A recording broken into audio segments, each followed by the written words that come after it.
towns, every time something comes up that they need to be answerable for, they're talking about dividing the city up. Black, white, brown, red, yellow, everybody's at everybody's throat. What's the problem here? Anybody want some answers? Well, we need to demand those answers, because those answers control energy, they control trade, they control industry, they control jobs, they control what happens with the school board, they control what needs to be done so our children are not trying to run out of here and we're worried about how we get airline fare to go visit our grandchildren. They'll be right here because this will be the place to come. What is the matter with us? We need to wake up. We need to get out of bed, drink the orange juice if you need it for the energy, drink the coffee to wake up, and let's start going. And meanwhile, tell these youth what they need to hear. Quit being afraid of talking to them. Talk to some of these young ladies who had the wrong idea. I used to run a counseling program for the school system, and to get in it, you had to be a woman who had a son or 2 or 3 from 14 to 17 in the city school system.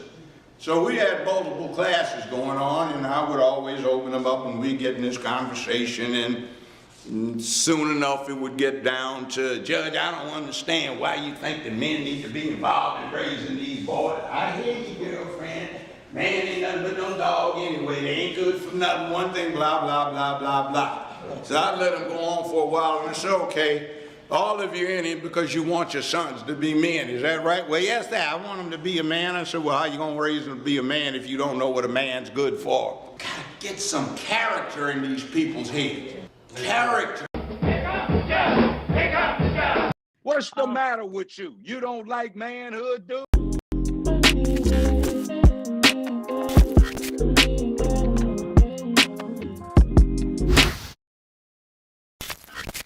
Hello, hello. Welcome to the BCV channel. I am your host, Pastor SaikoWoods. Please do the following. Please like, subscribe, share, hit the notification bell at the bottom of this video. That way, whenever I go live and post any content, you'll be one of the first to view it. Also, we'd like to support this ministry financially. First and foremost, thank you so much.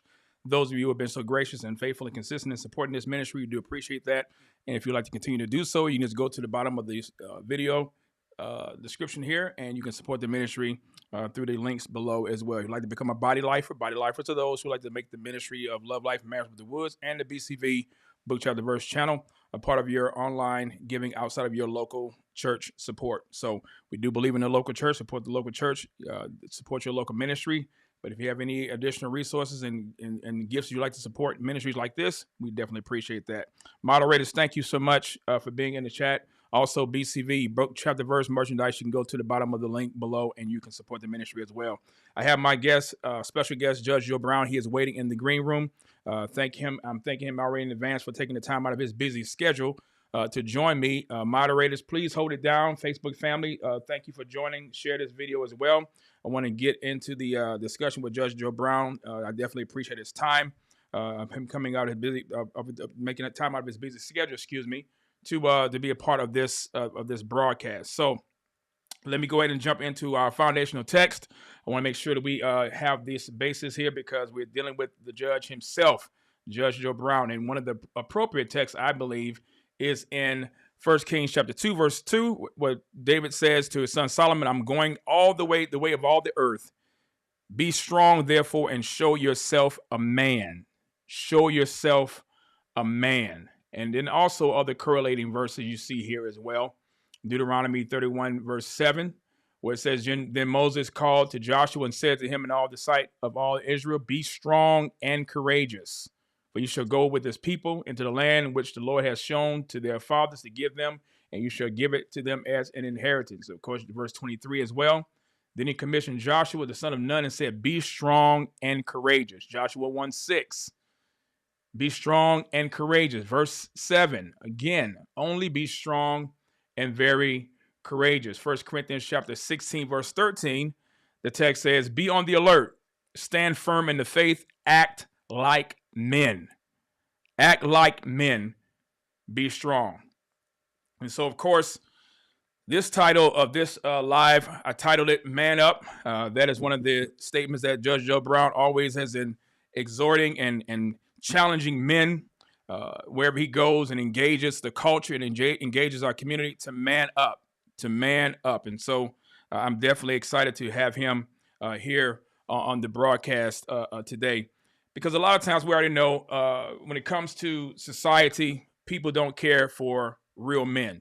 We just know that to be the case. Unfortunately, that's where we are today, and people are bristling against real men, men who are confident in themselves, men who know who God has made them to be. And so gone are the days where men would, like Judge Joe Brown and others, strong men, are appreciated. And it reminds me of something like this. Girls were girls and men were men. Yeah, something like that. Those were the days. But now we have days like this. Sensitive men, soft men. But tonight, we're going to have a man-to-man conversation. I'm going to be giving my time to this elder statesman, Judge Joe Brown. He is, you've seen him on the Judge Joe Brown show, and you've seen him on social media. He has definitely been making a lot of noise, and he has been making his voice heard. He is also running for mayor I believe, in Nashville. And so without any further ado, I want to bring on the judge himself, Nashville, I believe it is, Judge Joe Brown. Good to see you, sir. Welcome. Uh-oh. Let me do it again. Oh, let me see. There we go. Try it again, sir. We good. Go ahead. Okay, it's not Nashville, it's Memphis, Tennessee. Thank you, sir. Memphis. Okay, Memphis. Get away with it. Okay, thank you. I'm glad you gave me that lead in. It's kind of like this. I've been doing what I do for a long time, and people are always saying, you're always judgmental. Well, if you've done what I did for most of your adult life, yes, that's sir. your job. Yes, sir. You're a judge. It's your business to be judgmental. But, I mean, I've spent years bringing order out of chaos. Mm. And what you hear from me comes from that to a great extent. Yes, sir. I've seen what helps and what hurts. And we have some wicked people. Yes, sir. Who are very wicked in their determination to make their wrongs become the right thing to do. Is wrong, and it should not be tolerated because it leads to some very bad things. See, people die from this wickedness. Yes, sir. And when they die from this wickedness, you get all of the people crying. You see them there at a funeral. And when they're at the funeral weeping over their lost loved ones who died unnecessarily young. Yes, sir. You want to say to them, why didn't you do something about this? Well, what was I going to do about it? Well, you had the opportunity. You didn't have to go along with this. You see, people are trying to tell you this is going to lead exactly where it is now, which is you're going to be crying, you're going to be grief stricken because something bad's going to happen to your loved ones. But why didn't you take the time to say, I understand this is a wrong thing to do. I don't care whether somebody likes it. I don't care whether it was my hero or shero. You need to have backed off and said, who is it I want to have for a hero or a shero? Yeah. See, we have a bad habit right now because we don't have any real live heroes that we hear about. We hear people who have spent their adult lives making fake and unreal seem real. We have people that have spent their adult lives pimping, simping, and conning the people for an opportunity to raid petty cash, and nobody makes anything out of it. We've got neighborhoods where there is no public order, and humans thrive on order. Right. We've got people who go to church all the time, but the last time that church had any preaching about sin was 35 years ago, and it's all about belief now. My. Long as you can believe, some folk think they get to heaven by going to do good deeds, but it's about belief. So what about all of the sin going on in your church, uh, preacher? Yes, Not sir. you, but Yeah, I know. it's like Yes, sir. you get somebody who is supposed to be leading the people, and actually what he's doing is, instead of addressing street crime, he's being a criminal himself or herself. Yes, sir. Yes, sir. And how can you promote law, order, and dignity in your streets if you aren't doing that where you happen to be? Right. People who try to point this out, well, like a preacher I talked to about 4 or 5 months ago, I Mm-hmm. pointed that out. He says, well, Judge, if we started pointing out wrong, we wouldn't have anybody sitting in the church. I said, Wow. well, that's your fault. That's right. That's You right. can't accommodate that. That's Because you right. see, your job is to keep people from going to hell. You're going to hell if you don't do your job. That's right. People like me, I could keep my mouth shut, but I don't, because people need to hear it. Mm-hmm. In other words, you are telling me you're scared to walk from your front door to your carport. Why do you think that happens, but you don't say anything about it when you have the opportunity to make it uncool to act like a fool? All Yeah. right? Yeah.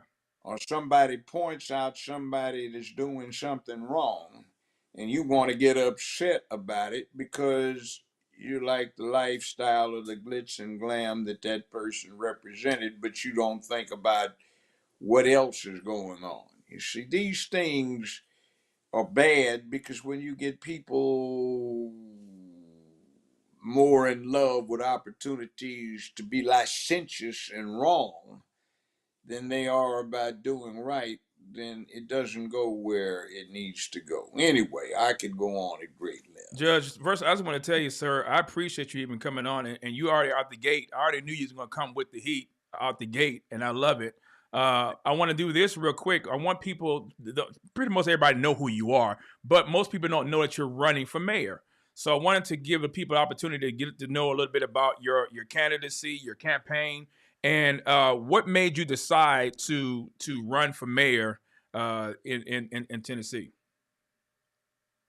Well, I thought about it. I prepped to do it. I'd always prepped if I got called upon to lead, to be ready to lead or to follow me. This is where we go. But the late Barbara Cooper, Dr. Barbara Cooper, who fell, and complications from her fall caused her to meet her demise, and she was Mm-hmm. in her 90s. She was the oldest person in Tennessee's legislature, and I've Mm-hmm. known her for almost 50 years. And she came to me a couple of years ago and said, Joe, you got to run. I said, Miss Barbara, come on. He said, you got to run.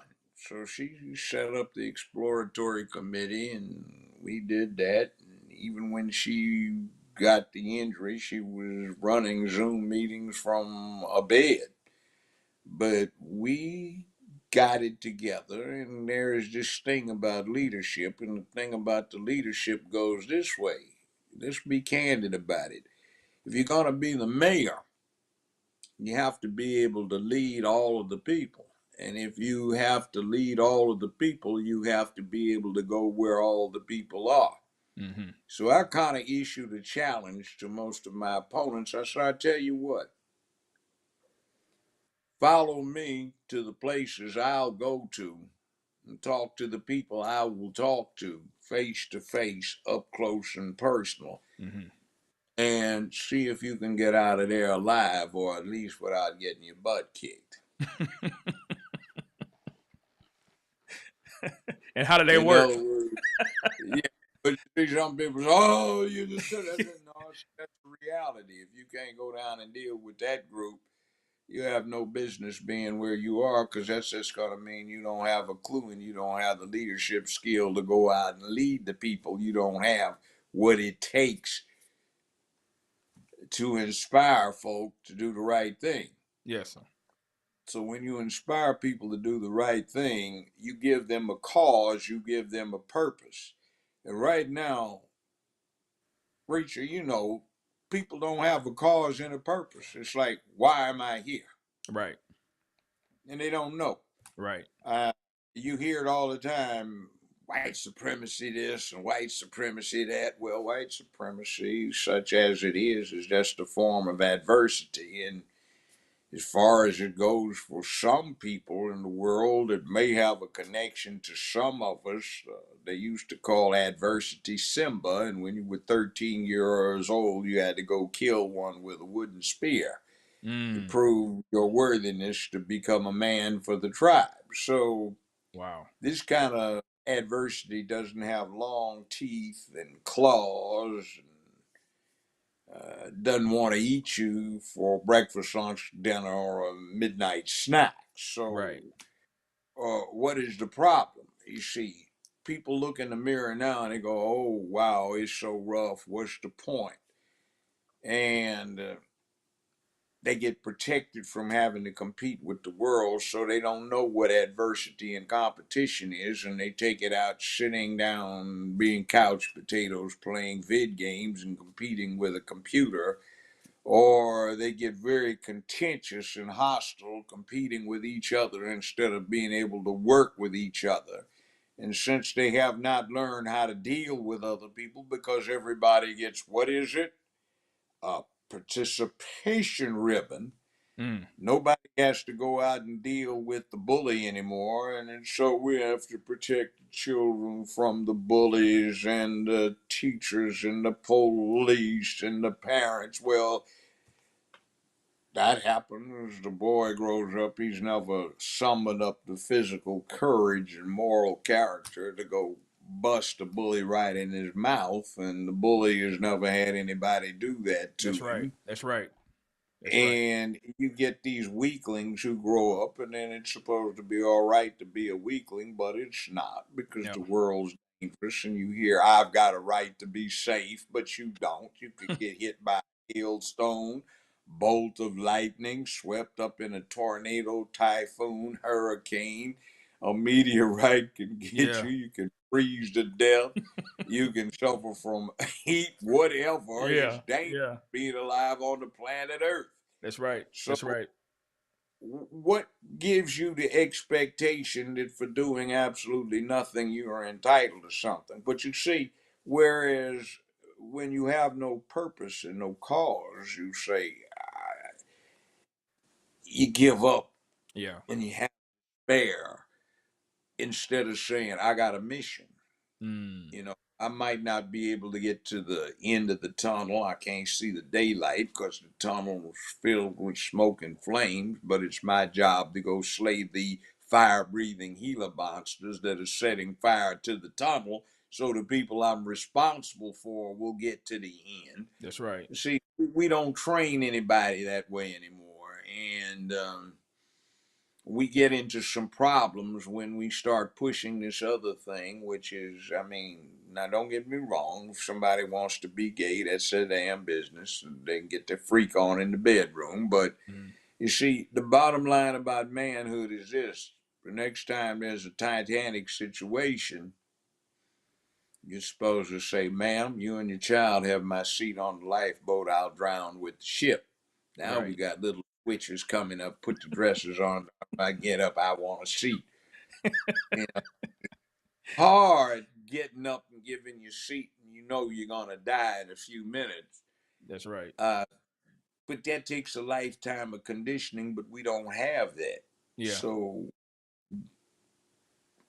what do you expect when you raise your children to be cowards? When you Right. raise your children to shirk duty and responsibility? When you raise the children to be your friend instead of respecting your authority? Mm. When you raise your children to have expectations that things will be handed to them without earning them? Mm. What do you think? Yeah.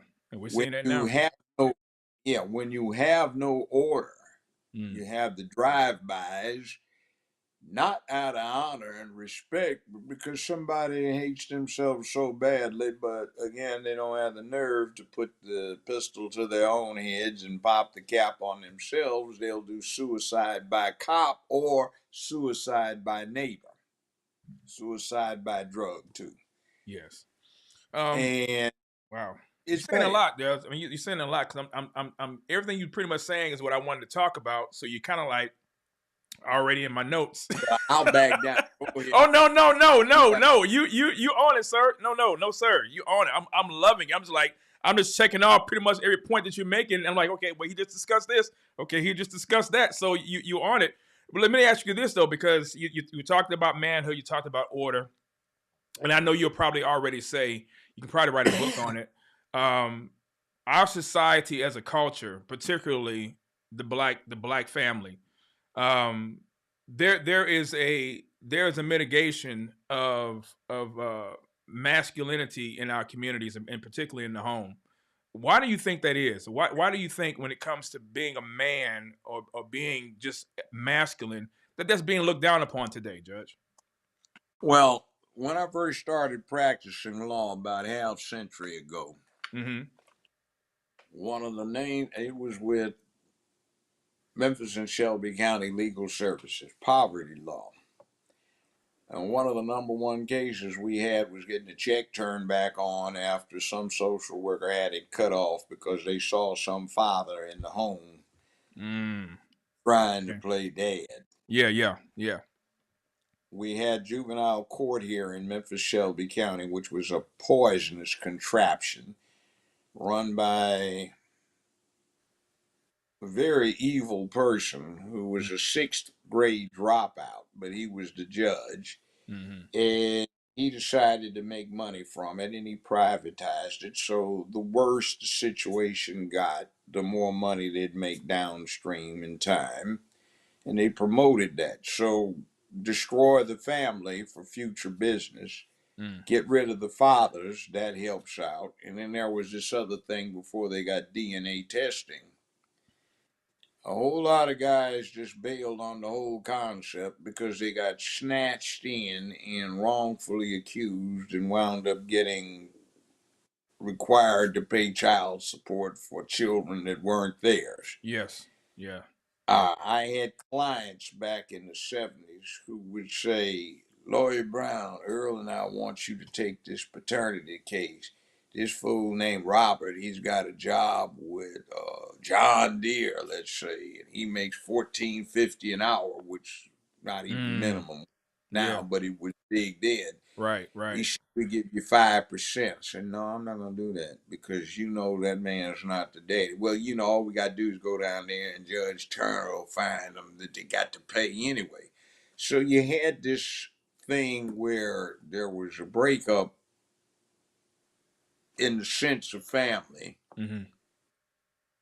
and you got something that was supposed to be a safety net for those in distress, but instead of it being used to pay for children who were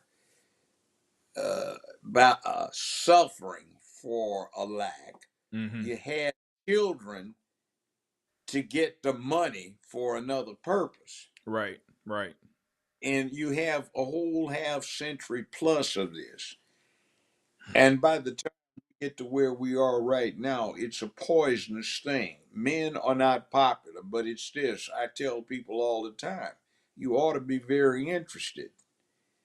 Men rape, men do the drive-bys, they do the robberies, or males anyway, because Mm-hmm. I think being a man is an earned status. It's Come on. not just you get that Come on. because. Yes, sir. Yes, sir. Yes. And you need to make some of these boys become men and Mm-hmm. mothers. You have all of these models in front of you. If you just look, what the Spartan women used to tell their sons, son, come back with your shield on it, do or die. We Mm-hmm. never tell our boys that now. Right. Well, a lot of folk won't, Right. Exactly. but you need to. You see, it's all about this business of protecting womanhood and childhood, and men are expendable. We are a resource. And because we are expendable, it is a man's job to promote manhood in the next generation so they will be willing to make these sacrifices too. But we don't think that way now. Right. We Right. talk about white supremacy, but you don't look at what the model is. I regret that I have but one life to give for my country. Better dead than red. Give me liberty or give me death. Mm-hmm. Do you want to live forever?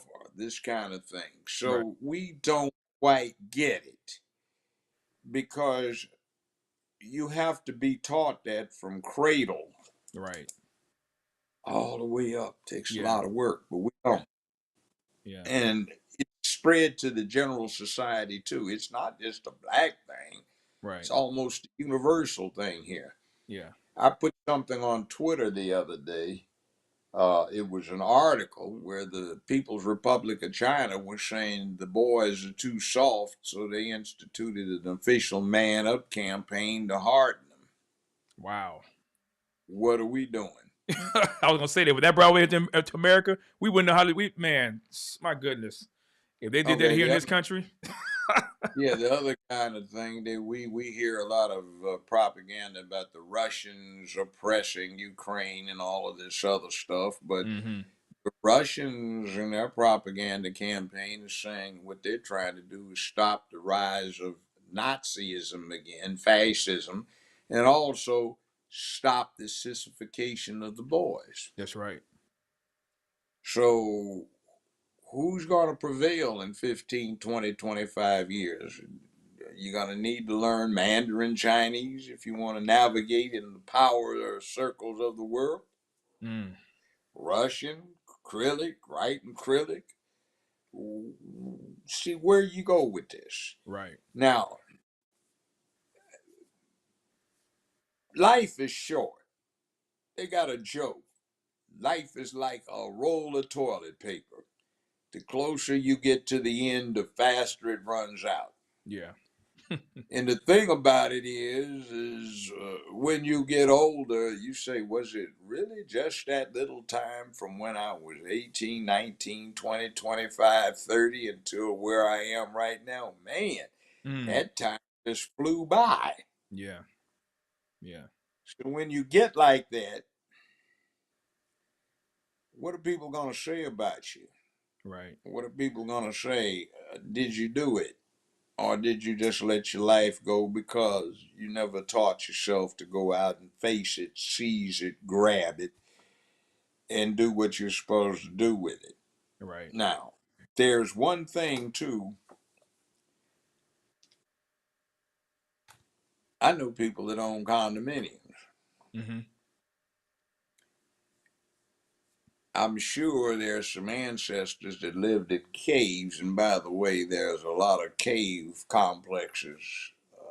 There are a lot of cave complexes in South Africa and East Africa as well. So the cave is pretty universal in humanity. It was a shelter to live in. It was already there. But things that got us from cave to condo work. We have increasing technology. Let the young folk who grow with the technology or the technology grows up with them, they understand it. But then there's this thing about human nature, it doesn't change. Mm. So let the people who know about human nature give a little guidance. In other words, once you've been through life and you've seen what it's about, you might be able to tell somebody else what to expect day after tomorrow. Yeah. I do this, did it with students. I said, how many of you in here in this assembly are in the fourth grade? Hold your hand up. Wow. Okay. How many in here in the fifth grade? Hold your hand up. Now, fifth graders, you know what it was like being in the fourth grade, right? Hmm. You can tell the fourth graders what's going to happen for the rest of the school year, and you're also in the fifth grade, so you can tell them about being in the fifth grade, right? That's right. That's right. Fourth graders, you can tell the third graders what it's like in the third grade and what it's going to be like in the fourth grade, but you haven't been in the fifth grade yet, so you don't know anything about that. That's right. Well, look around the room at the teachers and the parents in this assembly. They've been in the third, fourth, fifth, sixth, seventh, eighth, ninth, 10th, 11th, 12th grade and in life, and you haven't been there yet. So they can tell you what they learned. And what they learned has some elements that every human from cave all the way up to condo has had to Yeah. deal with. Yeah. So that part doesn't change, though some people have a fantasy that it does, but people are what they are. And then there's this other thing. I'll ask you, what'd you have for dinner last night? I had barbecue baked chicken and barbecue baked beans and potato salad. Well, I do a nice barbecue product. You must order That's right. some That's right. Yep, I did go there too. kpbbq.com, but some poor chicken died. That's right. Yeah. Yeah. Did it die in vain? Tasted good. You see, what me and you are, and all of the rest of the folk listening to this, we represent the apex predator on the planet Earth. We kill better than anything that's ever been here, and we kill ourselves. Right. And there's some things that we developed over the many, many thousands of years from cave to condo that culturally we put in our own heads, we put in the heads of our children, particularly our boy children, so when they grew up they could look in a mirror. Now if they're in a condominium or a pond of water back outside the cave looking at their reflection and say, did you act like a man yesterday?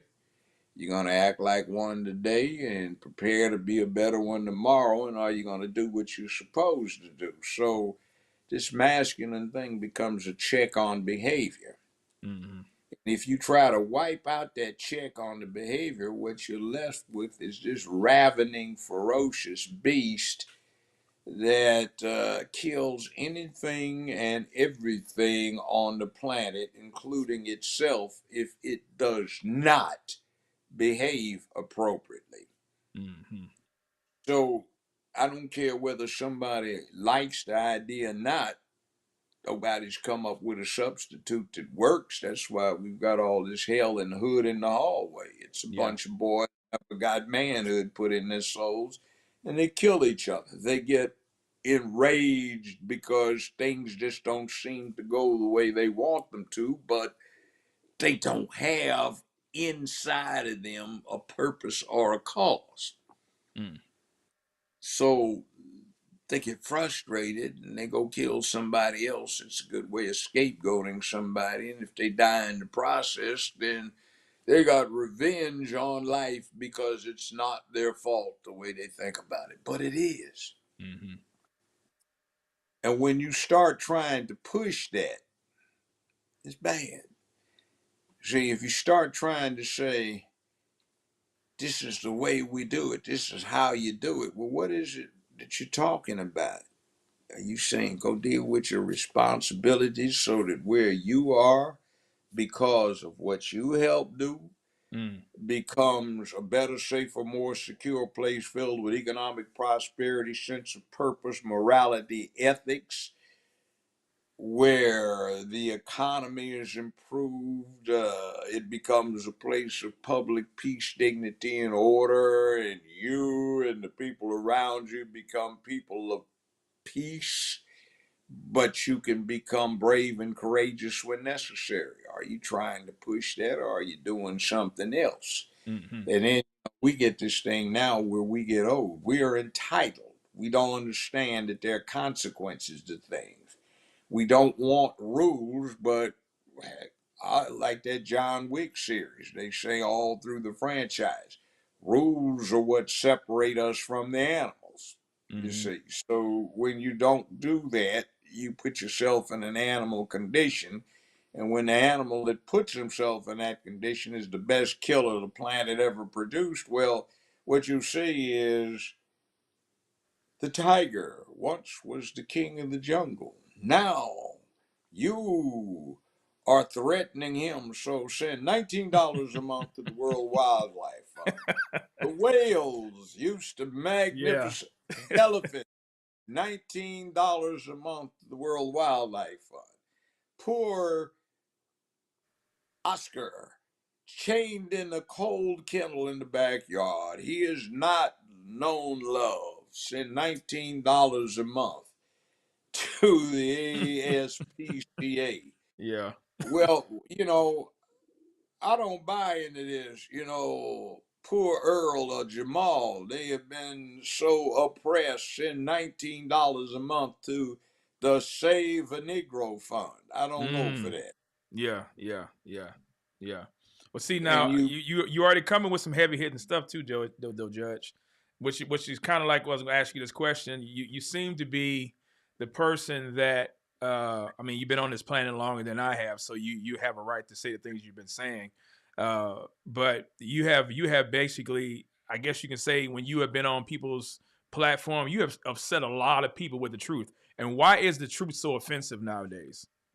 Because we have a lot of sissies and punks running around and a lot of misguided idiots who don't understand what life's about and they didn't get raised right. So I'm sorry you're lost to the cause and you can listen and you might redeem yourself. Preacher, when somebody's sitting there sinning and they're on the way to hell and Satan is looming, it's awful easy to try and rationalize being in Satan's back pocket rather than trying to do what you need to do. Yes, Same kind of thing. yes, sir.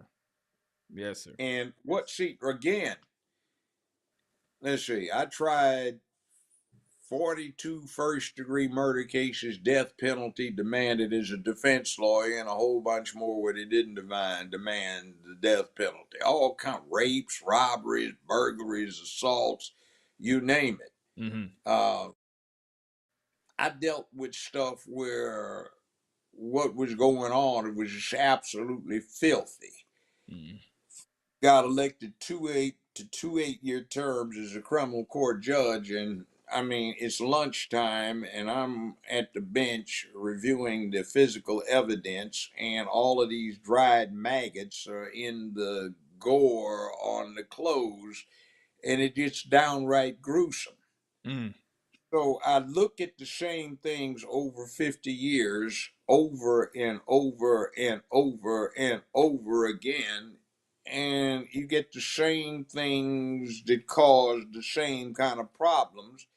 And you get the idea that there is a concept that people ought to understand. It's called cause and effect. Come on. So here we have something that is a nasty effect, and you have a common cause that keeps producing this effect over and over again. And you've got some idiot out there who keeps talking about we need to keep producing the cause over and over and over again. And you want to tell them it ain't like that, and they don't Right. want to hear it. Whew. Okay. So, what do you say about those? Because I've had this charge, and I'll just go ahead and say it. Now, because we're in good company. People will say you're too harsh. You're too stern. You're too terse. You're too mean, Judge. You seem to be angry all the time. I'm pretty sure you heard these accusations because I've heard them. I'm What do you, not what do angry. I'm not angry. I've had an exciting, fun-filled life. It's adventurous. A whole lot of what people go to the movies to see or turn on their TVs and get fat and out of shape watching, I got to participate in for real. But I understand what it is to be a man, and it's my duty to put myself on the line. But am I harsh? Bullet to the temple is a lot worse. Mm, A bullet to the heart, 2 or 3 to the chest is a lot worse. yeah. You know, somebody losing a leg because they tried to cut the bleeding off when they went in and did the surgery. They had to block off an artery, which caused the blood flow to the right leg not to be adequate. So there's an amputation. The person didn't even get shot. See, I had to deal with that. That's a lot worse. Mm. So people die. Yeah. And it was my job to deal with what happened after people died or to do something to keep people from dying. So it's like, okay, that's a nice field of lovely grass with all of those wildflowers over there. Mm-hmm. Mm-hmm. Looks lovely, but I'm telling you, you don't need to walk in it because there's still some live mines over there that might blow a leg off or kill you. Yeah. So do you want me to sit there and tell you, oh yeah, the slotty dog, go on out there and tiptoe through the tulips and all that other stuff, pick yourself some flowers and watch you blow your fool self up in all likelihood, or do I Yeah. tell you, you don't go out there because it's grim and gruesome? Well, I want to go out there and look, you don't want to go out there. Right. You know, that hurts if you get a leg blown off or you get the top of your head blown off. It's not cool. Right. So is that angry? No, I'm not angry. I just yeah, I do get angry because I get angry at punks who sit there and shirk their duty and Mm. start saying, you know, you're wrong for telling me I've got a responsibility. No, I'm not wrong for it. It's That's how right. humans work. Whether you are in Africa, you're over here in America, you're in Europe, you're in Asia, and it's a long time ago, and the winter is coming, and you had to go out with your fellow villagers and go hunt something so you could make jerky out of it and get through the long winter. Mm-hmm. And when you're trying to take this 2,000, 3,000 pound animal down with a wooden stick with a rock on one end of it, you know, you can get into some serious problems. So your homeboys are supposed to watch your back, which means they watch yours, and sometimes they might even sacrifice themselves in an act of altruism to rescue you. You do that for them. That's what men do. Right. Women do the equivalent. So is that wrong to tell somebody you're supposed to do that? That's how humans got from cave to condo. Yes. Yes. Yes. You see, what Um, is that? Is yeah, that wrong?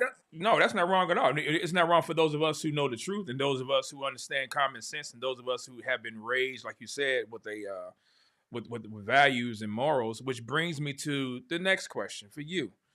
Um, you've seen a lot of cases, like you said before, and you've seen, I would probably say, the wickedest, most grotesque and depraved parts of humanity. Being a judge, and were you a prosecutor too, or criminal defense? Yeah, I was the first black prosecutor in Memphis. Wow, how many years did you serve? Couple of years. I then became the director of the public defender's office, and Okay. then my law partner, the late Ural Adams, became the public defender. He got killed, and then E.C. Wharton became the public defender, and then it has morphed on and on from that point. Mm. What do you say then? What will make your platform different than your opponents? I mean, because I wanted to talk about just a little bit of your campaign because I want people to know a little bit about that. What makes your platform Well, first different? off, first off, I'm not in this to make money personally. Memphis is located at the distribution capital of the United States. Everything winds up getting shipped through Memphis. That's why FedEx is here, UPS is here, the bulk mail center for the post office, all of the international trade stuff comes through here. Mm-hmm. It's got the river down there where you can use it to develop hydroelectric power and set a precedent for the rest of the country. It's an opportunity where it's a black city. Mm. I mean, we've had our difficulties, but the rest of the country gets upset about things. But like, okay, 65 some percent of the police are black, 80% of the command authority for the police and the sheriff's department's black. We've got a Mm-hmm. black sheriff, a black woman is chief of police, 60% court judges are black and female. 65 to 70% of the jury pool is black. Jeez. Uh, and then people start talking about we get no justice. What's That's going on? Or have you lost your crazy mind? so I was gonna ask you, like, what's the Uh, problem then? I mean, because they're voting yeah, these people in, right? yeah. So you keep getting people in. Only Yeah. 19.1% of the registered voters in Memphis are white. Okay, now. Jeez. So is there any excuse, or the people you put in, they aren't really leaders, they're just pimping the folks so that they get a chance to steal from the petty cash that they Mm, want put on the table.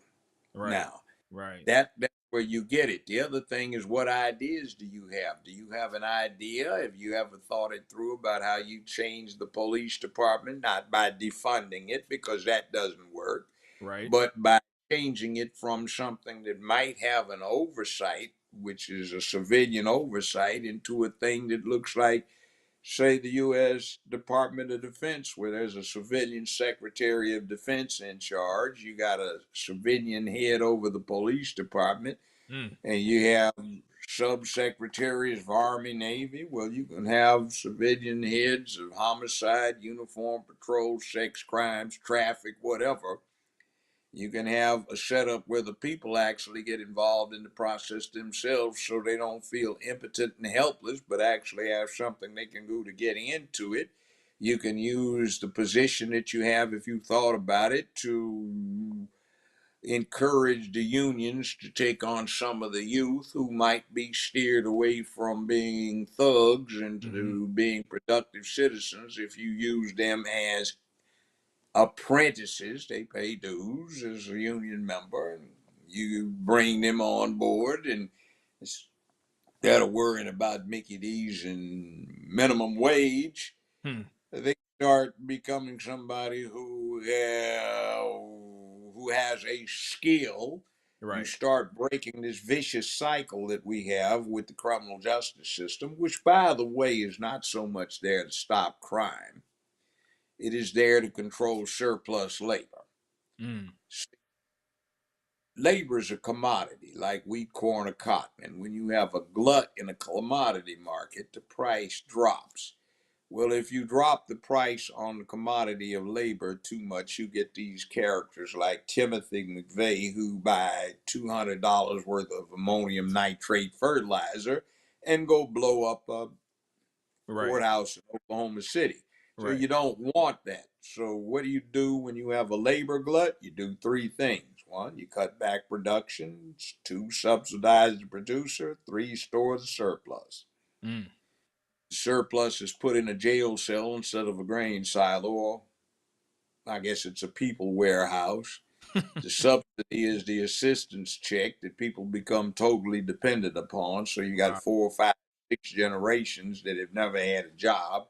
They get the check, and then you get the cutting back of production, which is the insidious thing, where you get the youth ideating on being stuck on stupid. They drop Yeah. out, bang out, drug out, get knocked up too early, too often. They don't have vocational skills and academic prowess to deal with the things where you have to think. They have the wrong way of carrying themselves, wrong lifestyle, wrong worldview. They aren't taught how to deal with other people, and they are impolite. Their body language is fight, fight, fight all the time, and that happens. And they make where they live seas of chaos, so the people that live there cannot engage in cohesive political activity. And then when somebody does, all of the folk in the area belong to one party, and no matter what that party doesn't do, they'll still get to vote. And if the other party tries to do something, no matter what they do, they won't get to vote. So neither party has an incentive to do anything. So it's just a real live mess. And Right. then when they get the inevitable felony, then they become permanently unemployable or very difficult to employ. So it's a real live mess. And you get the pipeline from schoolhouse to jailhouse. And it's not about trying to get free labor, it's trying to keep the people out of the labor market. And you don't really want rehabilitation, because if you rehab somebody, what do? they go back in the labor market and that just gluts it again. So the system is chaotic because we buy into some stuff and we don't hold anybody accountable because we have these myths we buy into. Like, okay, yeah, it's private enterprise and we're anti-socialist. Well, socialism is not a good thing for the most part, but private business is not into the charity function unless they make money off of it. And you've got all of these people that are out of a job, and somebody's been working in a warehouse for 19 years, learn how to drive a forklift. He's trying to teach his nephew, and he got a pink slip after 19 years. It says, "Goodbye, sucker. Forget your mortgage, all your notes, and your savings and your medical coverage. We have some you executives who want to become billionaires before they hit 55, so bye, you're on your own." And we get that kind of thing. So we get stuff thrown at us that we pay attention to and we don't even think about it. And we get this other point where we get things that cause people to act crazy. And we get things thrown at them that says it's all right to be irresponsible, lazy, shiftless, have no work ethic. It's okay to expect somebody's going to give you something way after you ought to be grown. And it gets to be a little bit ludicrous. Like, for example, across the board, black, white, brown, red, yellow, it's all the same. There are more boy virgins 25 years of age and under than there are girl virgins these days. There are more boys 30 years of age staying at home with a parent than there are girls 30 years of age staying at home with a parent. You look at the school system, and for the last 20 years, on average, that's 28% of each year's high school graduates are male. Just 32% of each year's undergraduates are male. Just 36% of each year's grad students are male, and only 44% of the workforce is male. Something is way wrong when you have the apex predator in the planet's history unemployed with a lot of free time and mischief moments on his hands. You see, it's way wrong, but some people don't get it. I remember when it started. It's been a half century since they started having what? Take your daughter to work week. Have you ever heard of take your son to work week? Nope. Nope. Nope. No, sir. And by the way, the girls don't do the drive-bys for the most part. That's right. That's right. That's right. What are you gonna do? You turn this ravenous beast loose on the public, and then you make a whole lot of them, and then you lie to the public. You tell them this is what you think, and everybody goes, "I don't think that way. What's wrong with me? How come everybody thinks like that and I don't?" Right. But you see, what happens is it's a lie. You tell a lie long enough, loud enough, you can get anybody, including the liar, to believe it. My. So let me ask you this question. You talked about one particular party. Let me just go ahead and just pull the cover back. Why is it that in the black community we overwhelmingly vote for a party that has, since its inception, not cared about our existence, our well-being, and even to this very day, still do not? Well, you Go ahead. want me to get the crude answer? Yeah, without doing this one, Judge. Without doing this. Do your man a favor and don't curse. Okay, well, let me put it this way. Yes, sir. The party in question was chartered in the early 1800s for the specific purpose of protecting and spreading slavery. Maybe the slave masters did a good job and the slaves wanted to come home to the party of the slave masters. Wow. Meanwhile, the other one was chartered in 1851 for the specific purpose of ending slavery. Yes, sir. Some people got it confused, but you see everybody else in the country, They understand that the way to do things is periodically you flip flop and you Mm. just turn the other side out. You don't worry about the lesser of two evils. It balances out over time. So you just turn them out so they miss their water when the well runs dry. So Mm-hmm. that way they have an incentive of delivering something to you in return for the vote that you give them.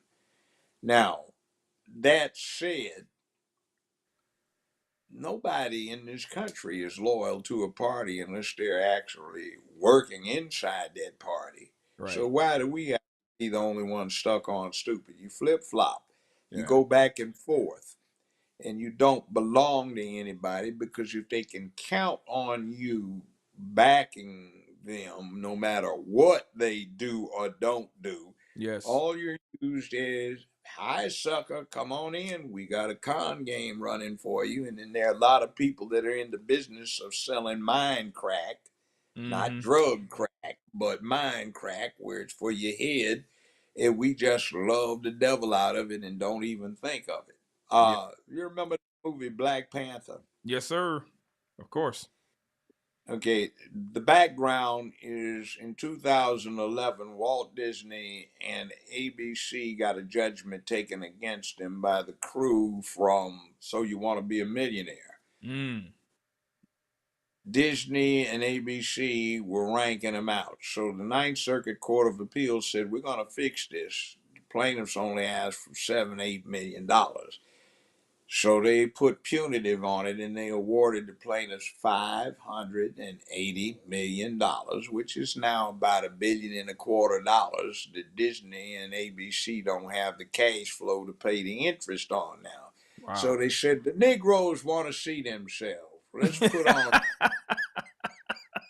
Yeah. So Black Panther becomes the highest grossing superhero movie of all time. And Wow. I'm sorry to say it, but Memphis, Tennessee had the highest box office in the United States. Not Are you LA, not serious? New York, not Chicago, not Dallas, not Houston, not Miami, not Detroit. Yeah, I'm serious. And then Wow. let's look at it. What is the penultimate scene in the movie? It's the big fight with all the armored rhino and Yeah. other, and who's fighting?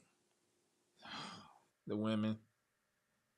And the men of the tribe trying to kill each other off. If that isn't the damnedest thing, travesty. It's a travesty. You got all these Negroes, yeah, go on, get it, go on, get it. It's like, what in the devil's wrong with you? Yeah. Yeah. Yeah. And then you get this, they had the women playing treason against the tribe, and they recruited some black folk. Now, this is supposed to be in Africa, right? Yeah. An outside tribe to help them. Did you notice where those guys lived? They lived in caves and there was permanent snow on the ground. Yeah. Yeah. Yeah. And let's get a little bit more graphic to it so you really get the idea. It's supposed to be the most technologically advanced country in the world, right? Yeah. They're on the QT. Come on. Did you see a restaurant in the whole place? Oh You my mean to God. tell me you live in the most advanced place in the world and you gotta sit out there and you got a brazier and cook your food over a Come wood on. flame down there in a wet market, you know, and that's Oh the way you man. supposed to do. Then they got this virtual fighter plane they have, and they ain't even got a black man that can fly it. They got to get a white guy from the CIA to fly the damn thing. Oh, you got Man, him. it's embarrassing. The black boy, yeah, man, You got him. You got it. You didn't crack the dude, what's code. You didn't wrong with crack the you? code. Oh And man. they're like, and by the way, that bailed Disney out, so they needed some more money to pay Mm. interest, and they had Wakanda too. Yeah. Yeah. Oh my God. That was messed up. That was a mess. Whew. Now, see how this thing works, and we just eat it up. Yeah. Yeah. Did you realize what you're looking at? Come on. Come on. And see, I worked out there for 15 years. I had the number one and number two syndicated show. Me and Judy back and forth. Wasn't Oprah. Both of us beat Oprah every damn week.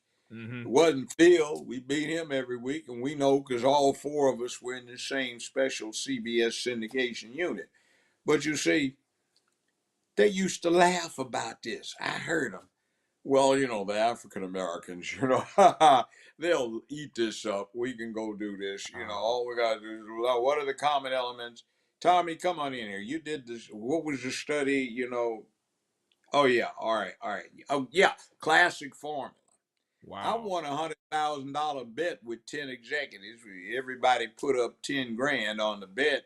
I just said, I'll bet you I can pick which one of your next 10 movies are going to be a flop and which one of them are going to be hits. Picked all of them. Actually, all of them were flops. How'd Wow. you do that? I said, well, what'd they say? They had no point to them. Mm. They were just, somebody had great lighting. You don't go to a movie to see the great lighting. What's the Right. story? I don't care whether you're talking about the witch doctor, the shaman, the storyteller in Africa, in America, on the plains, in Asia, Right. someplace. They got a story, whether it's Shakespeare, whether it's a Greco-Roman play, hell, whether it's John Wayne or Sidney Poitier. What's the point of the movie? Right. And then folks see, I get this other thing, just it's like I look at the person and say, you want to sit here and get mad because your favorite star was playing a pimp or a drug dealer, and you want to get angry because somebody's saying he should not have done that? Yeah. That's the hypocrisy and the irony. And the irony. Let me And ask you then, this. Go ahead. Go ahead. and then when Yeah, they go ahead. came up with it, see, I see that used to get me mad. Oh yeah, these African Americans, they don't have any good sense. They'll buy anything if we put these elements in. And we go lap it up, and you go, man, really? Do you know how derogatorily they talk about you?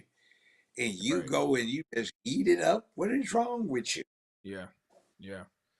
What I was gonna ask you about, since you to my Hollywood and you was being in, in that business for almost 20 years.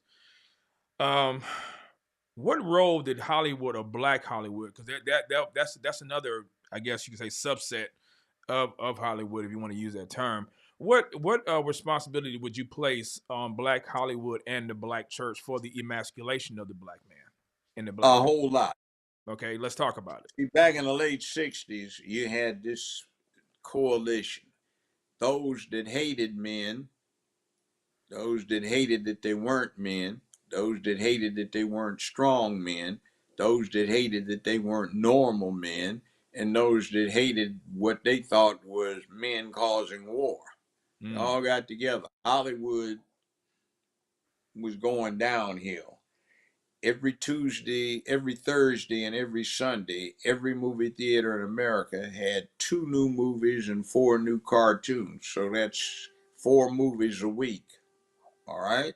hmm They were going broke because color TV was kicking in. So a lot of these guys were old and retiring, and Hollywood was losing a lot of money. So they brought this new crowd in that got composed of a lot of these hate man, hate they weren't men, weren't strong men, etc.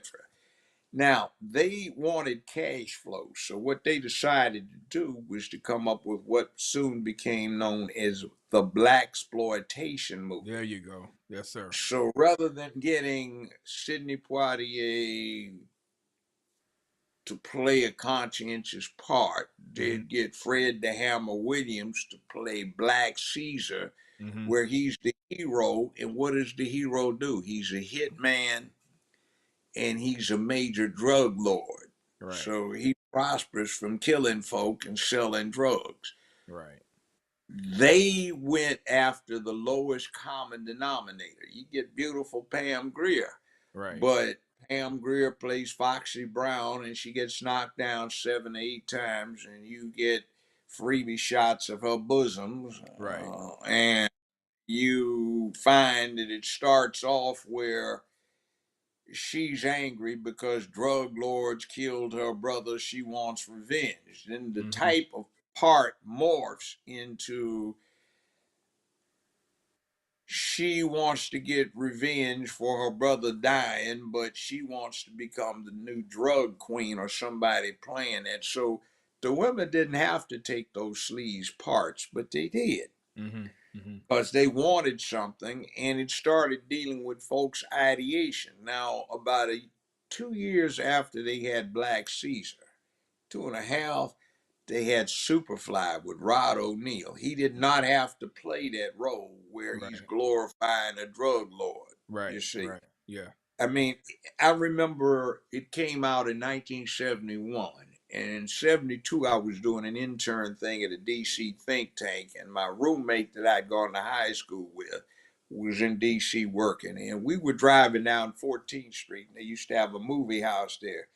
He said, "Joe, what the devil is that, man?" So we drove around this block. It was one of these with a double long side, short side, double long. And people were coming out of the door having gotten tickets, going to the short end of the block, down the long side of the block, around the short end on the other end of the block, up the long side, and then back in the short end, waiting out there 3 hours to get in to see Superfly. 3 hours? Now, where else? That sounds Jeez. awful stupid, doesn't it? Man. How about, wait a minute, how about not long ago, it's July and folk out there fighting and knocking each other down because they're waiting 2.5 hours in front of Popeyes to get a fried chicken sandwich. Yeah. Yeah. Yeah. Said, "Man, it was a good sandwich, man. You don't know what you talking about." I said, "You waited 2 hours." Stupid. Say, Yeah. Yeah. "Fool, I wouldn't wait 2 hours in a 5-star restaurant while I was drinking champagne to get waited on. And you stand out in the hot July sun for a Jeez. chicken sandwich? What's wrong with you?" Put some chicken and some bread. Man. But you see, we get stuck on stupid. So they wanted to go to the lowest common denominator to get the most money. You did not want black heroes and sheroes. You wanted the pimp, the hoe, the drug dealer, the gangster, the thug, the murderer, the robber. That's what you wanted. And later on, when I got out there years later, I watched what was going on. And see, what I was doing was not theatrical. The California Supreme Court said what I was doing was binding and enforceable contractual arbitration, and it was enforceable anywhere in California. And in 2007, they said the U.S. Supreme Court said it was enforceable all over the country. And some folk think it was fake, but I got an invitation to lecture at the Second Circuit Judicial Conference. Now, what's the Second Circuit? That's D.C. In the audience were 5 members of the U.S. Supreme Court listening to what I had to say about the subject. Wow. All right. That's not exactly lightweight. Right. So a lot of people want to down that by saying you were in it. But I said, no, what I did is they just gave me an opportunity to get a pulpit and start preaching about what you need to do that's right, because I see and have seen all of these people who have died behind doing wrong. It's not the good thing to do. Right. Not at all. Right. But and other folk got that too. But some people wanted to say, you need to say you too hard on somebody. Well, how hard is it going to be on their mama if they have to go get a dark suit to bury him in? That's right. That's right. That's right. What about the black? Let's talk about the black church a little bit, Judge. I mean, because you're talking about Black Hollywood, talking about the culture. So I see a lot at the beginning of our talk. You were talking about my responsibility as a preacher to help people to see the truth, to know the truth, things like that. I come against a lot of preachers, particularly in the black community, who seems to be siding with the party again. That doesn't really care about our families. And I'll give you a case in point, true story. And I'll send you the link later on, and you can see it for yourself. But I called this pastor who had Al Sharpton speak at his church, and you already know that Al Sharpton was an FBI informant, and so this guy comes to the church and Worse than that. what you say worse than that, Judge? Mm.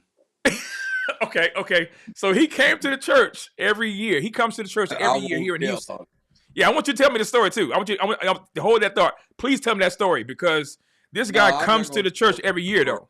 It doesn't have to do with that, but okay. By the way, he's supposed to be a preacher. What church does he have? The guy that speaks here at No, I'm talking about Al Sharpton. Oh yeah, that's what I want to know. What I want to know. Your guess is as good as mine. You've been on earth longer than I have. I have yet to see what church he belongs to. Well, how is he a quote unquote reverend? I have never heard him preach a gospel sermon nowhere ever. I saw him one time. He was shaking. He wanted to cross his arms, hold somebody's hand on the left with his right hand, and say, "We shall hold." Yeah, no, man. Wow. That ain't what time it is. See, that's pimping. Thank you. So why is that? See, I'm talking about it. I don't give a damn because I've had a nice, fun-filled, adventurous life, done a lot of things, and I'm cool with it. But one thing I don't like is people getting done wrong, and it's been my business to get people back hold after somebody's been doing them wrong. So right. I know all of the mess that goes on, and I've seen it. I've seen the ones that over the years held themselves out as being for the people. And I remember when they had a chance to be for the people, they just sold them out. Right. But anyway, we'll go on with your I just want to know. I mean, the black church has been I guess you could say hamstrung, and even there's a stronghold within the black community in our black churches by these politicians that every year, and you see it every year they come, or every election cycle they come. Whether it be Hillary, pandering to the black church, whether it be, whoever, we have our own people that's basically selling out our churches for political expediency and profit. And, like you said, you've seen it, but why is it that we keep following and as a culture, as a people group, keep supporting people that clearly don't care about us? I mean, I was going to play this clip and get your thoughts about it because I know you've seen it.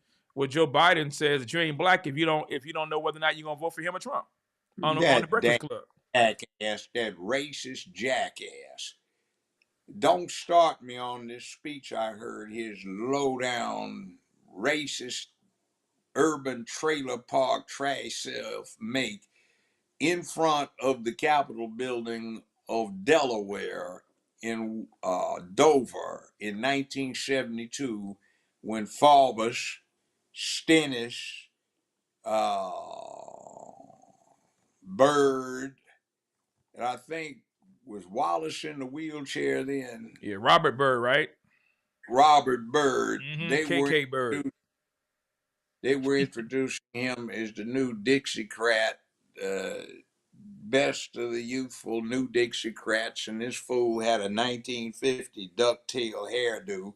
Yeah. And he was talking about how he knew the Negro, and he was mad at Delaware because they didn't go all the way with the South in the Civil War, and Negro children were turning schools into zoos, but they needed zoos, and what was supposed to happen is if he got elected, he was going to work with Stennis and Eastland and all of this bunch. They were going to take the Negroes who turned the streets into jungles and put them in the zoos, meaning penitentiaries. Mm-hmm. I've never heard a more racist speech in my life, even from Faubus, who was the one stood in the doorway down in Little Rock back in the 50s and said, long as I'm governor, there's not going to be any niggers coming up in this high school here. So why is that? Why do we? Why? I mean, let me just play the clip for the sake of getting your pressure up. We sure love you, boss. We love you. Hey, Judge, I do the same thing too. On my channel. and I be killing it. My wife like, quit doing it. But that's the mentality. It's like, we sick, boss. Yes, the boss. I mean, we just be shuffling for this foolishness, and it's like, can y'all see what's going on? Are we the only ones that don't see this? And do we have to bug dance and act like trained monkeys on a chain every time we want to do something? Negroes is out there dancing at the polls. What in the And wearing Chucks. Don't forget the Chucks. oh. Let me play this clip real quick, Judge. Listen, you got to come see us when you come to New York, VP Biden. I will. It's a long way until November. We got more questions. You got more questions, but I tell you, if you have a problem figuring out whether you're for me or Trump, and you ain't black. I know you remember seeing that. I mean, and you would have thought that, Judge, that would have been a wrap for us as a people. Like, you know what? I ain't supporting this clown, but we did it. We did it anyway. But you see, did you hear what he said? If you can't figure out who's better for you, me or Trump, you ain't black. Well, I'm black, and I figured he ain't what's better for us, meaning Biden, because I heard his racist dog self out years ago, 1972, with his low-down racist behind. And I know personally, I haven't changed much since I was in my 20s. And that is in his 20s, so he hadn't changed much either. He's a piece of low-down, broke, urban trash, trailer park trash, who has gotten rich off of the people.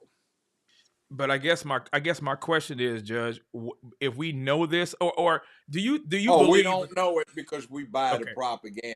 We like getting told, and what is it? Tell a lie long enough, loud enough, you get anybody to believe. Right, and that's what I'm saying. So do you think also? So we got the black church that's in cahoots with the party. We have black entertainment, quote unquote black radio. You know, how many hosts or stations that hold to either a conservative or just even a common sense approach to what we see going on in our communities, to where they don't get backlash and pushback. You got pushback for Tina Turner on Ricky Smiley and a few other radio shows. Well, actually, I hadn't said anything about her in a number of years. That's old stuff. But I suppose she got better in her old age. But let me say this about Ike. Yes, sir. One of the reasons I do what I do now is because of him and some other guys. A lot of them are dead. But when I was growing up in L.A., Ike and his homeboys would always drive around during the day and find us during the summer. And he'd stop and get his guy to go pick up burgers, fries, and Cokes. And he'd talk to us just hours at the time and tell us to stay out of trouble, don't do drugs, pay attention to your schoolwork, learn to write, think about stuff. And that stuck with us. Then I saw some other bad stuff doing. I won't elaborate on it. Sure. And I also saw this. He was on my show twice. Mm. You know what he was on there for? You had said on one time was for a case dealing with supporting and helping abused women or something like that. Group. He and his wife had a fund. And what it was is, if there was an abused woman, they could apply to the fund. And if they left the guy that was abusing them, it was a gift. If they went back, it was a loan. Mm. Wow. That wasn't brought out in the media. Of course not. See, I also am familiar with the folk in there. Their deliberate intention was, remember, the ones that hated men, ones that hated that weren't men, the ones, etc., etc. So there was this concerted effort, still is in Hollywood, to make black men look like crap. Mm. And it helps them out because it gets people, of course, thinking about black men negatively, but then they think about all men negatively. I'll give an example. Do you know the answer to this question? What demographic in America pays its child support most regularly? Uh, I would say the black man. It is. Yeah, just due to the Ain't fact that even close. yeah. Okay. It ain't even close. And the stats I get, Tennessee Judicial Conference, we used to have to take 16 unit hours every year to stay on top of stuff, college hours. So we'd have to go to these conferences, and we'd be from 8 in the morning to 4:30, 5 o'clock at night, 4 days out of the week, 4 times a year. So we'd go over this stuff. Mm-hmm. And it surprised a lot of white judges, but black men pay their child support better than any other demographic. And but you catch all, you see all the heat we catch for Of what's course. wrong. Yeah. Yeah. You Yeah. see how that goes? A lot of what Yeah. is, and see, we even believe it Mm. when it's not true. It's a lie. But you see, that's the way it goes. So if we are supposed to be so bad, Right. remember, we're supposed to not care about our children. Right. We're supposed to abandon them. Then how does it work out that we pay child support better than any other demographic in the whole country? Mm. This has been going on for 50 years. Yeah. Yeah. But you see, with the image and a lot of what people get worked up about, it's like, okay, part of what I do is to restore truth to the mix. Even the Nazis knew that. They said truth is the implacable enemy of the lie. You Mm. must suppress truth at all cost, because we know that if we get away with telling a lie long enough, we can get anybody to believe it. But Man. we cannot stand long in the face of truth. So there is this lie in the media. They want to badmouth black men, make us look like crap, get our black youth to ideate on dysfunction, glorifying dysfunction, to fill our own heads up with this thing. So we don't even get when we actually are doing something excellent. Black men take care of their children better than any other demographic in the United States of America. Mm. But we have the worst rep because of the lie. Yeah. Yeah. And why is See, that? because it was convenient. You see, here's the thing. There's a thing called political science. It wasn't my initial major, it became my major. Mm-hmm. But it is the study of cause and effect when it comes to how people interact with each other on large scale interactions. And over several thousand years, you look at, if you do A, do you get B or C? Yeah. You can analyze this. So what happens is, it's 1960. The black man is switching over from being down on his knees singing "We Shall Overcome" while some redneck beats him across his head, until another somebody feels guilty about it and they're saying, "Hell no, black power. Mm-hmm. Uh, Mm-hmm. we'll do it ourselves. We don't Right. need you to give us anything. Get the devil out the way. We'll do it ourselves, or we'll yank you out the way." And see, that was dangerous. Now, I was the last judge on the James Earl Ray case. Mm. Ray didn't kill King. The FBI recruited a two-man hit team, and they shot him from the fire station, supplied the weapon and the ammunition. We got some of the internal memoranda. They were discussing whether or not King would be more dangerous as a dead martyr, or as somebody who would galvanize the anti-war movement and revitalize labor. Mm. So what they wanted very badly was to do something about not him. They didn't care. What they wanted to do was to stop this black militancy.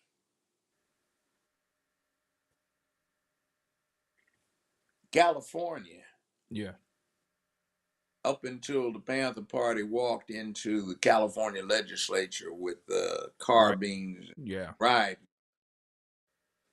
Which, by the way, Southern California and other parts of the state, Black Student Alliance, Black Union, Student Union, other chapters of the Panther Party asked them, please do not do, but they did anyway. What had been going on is since it was legal to have a loaded shotgun or rifle, we would patrol our communities. See the police hassling some motorist, pull up 3 or 4 guys, get out the car, high port. They can't do anything to you because you're legal. And we'd watch.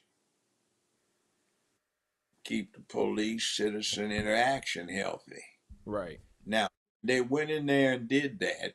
It looks is glamorous to some folk now, but within 2 or 3 weeks, they passed a law saying it was no longer lawful to have a loaded long gun in public, in the open, and we didn't stop patrolling, and a lot of people wound up dying. Mm-hmm. You see, but nowadays, those are supposed to be some heroic moments, but before you get into being heroic about something, ask what did it accomplish? Mm. Mm.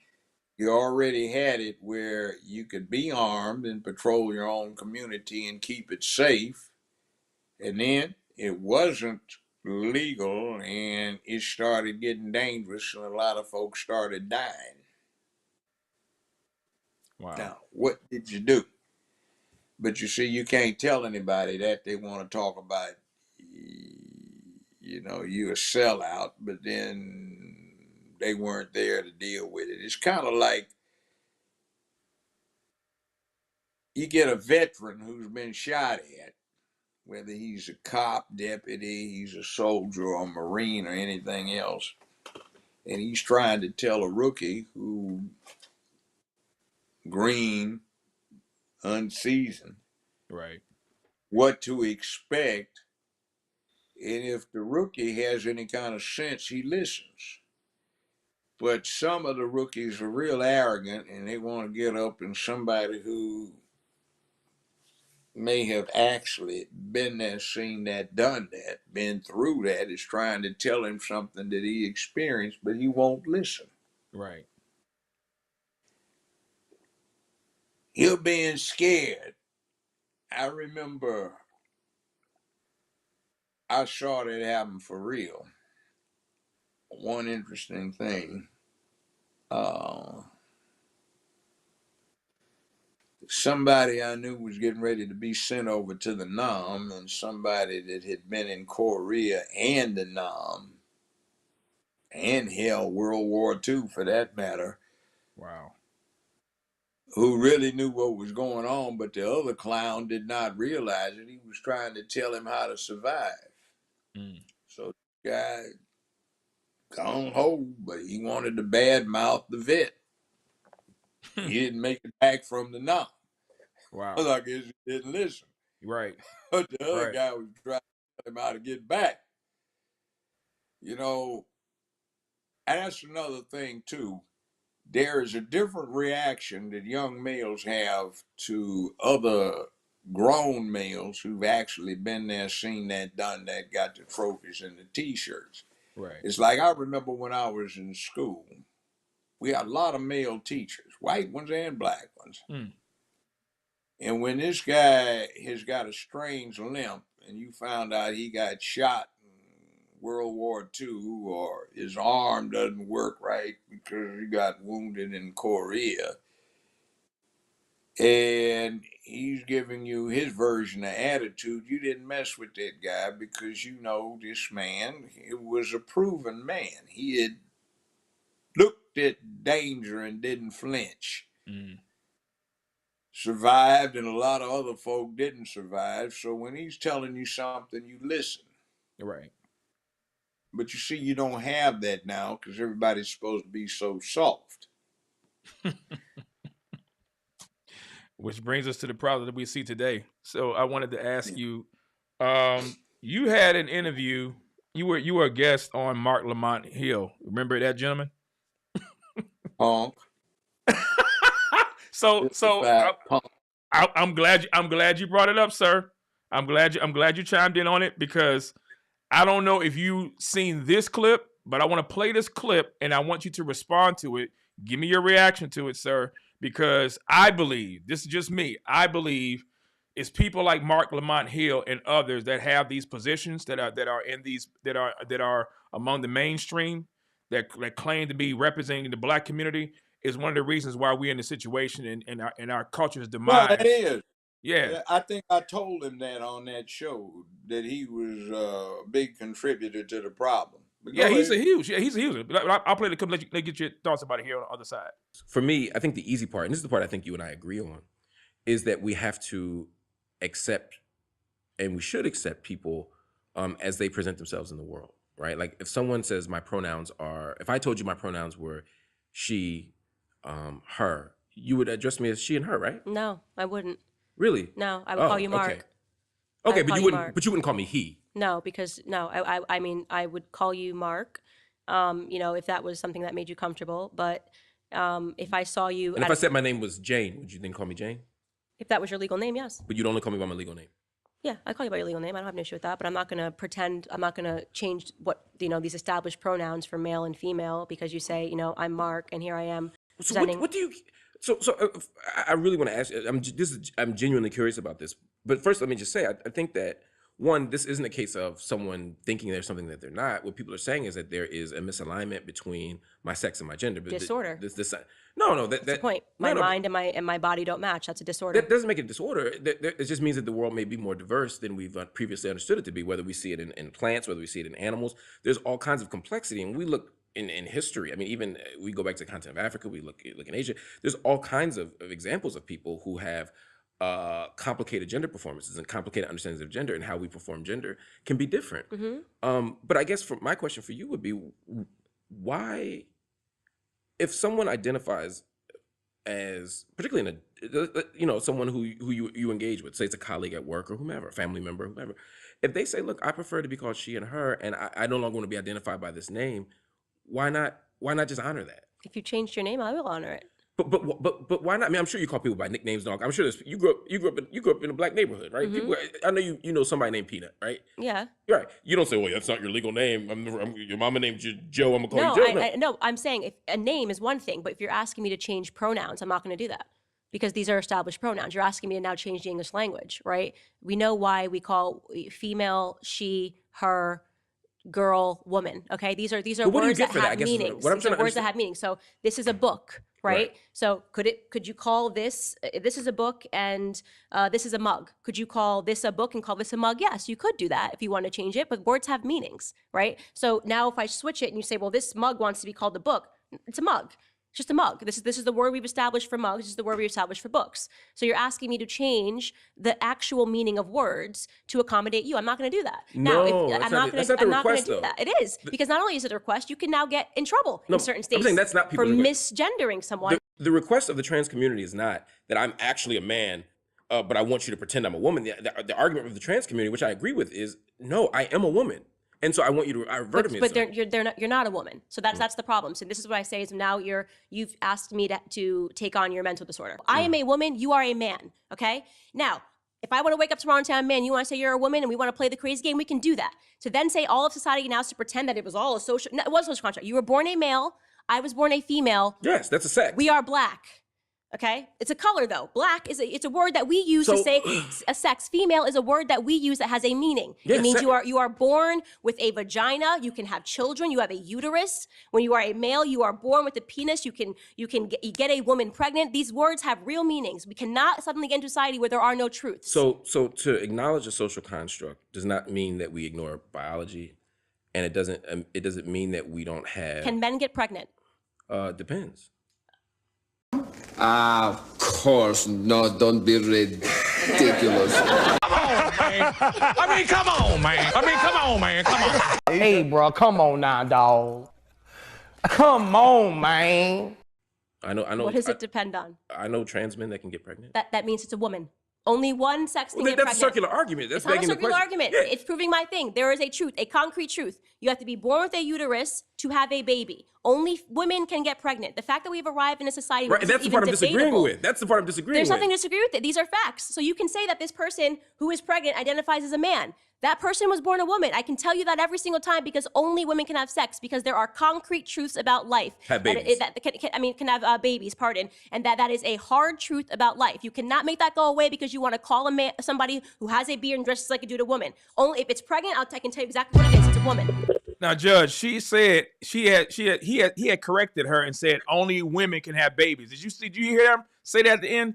Look, he's so full of it. He's a little sissy.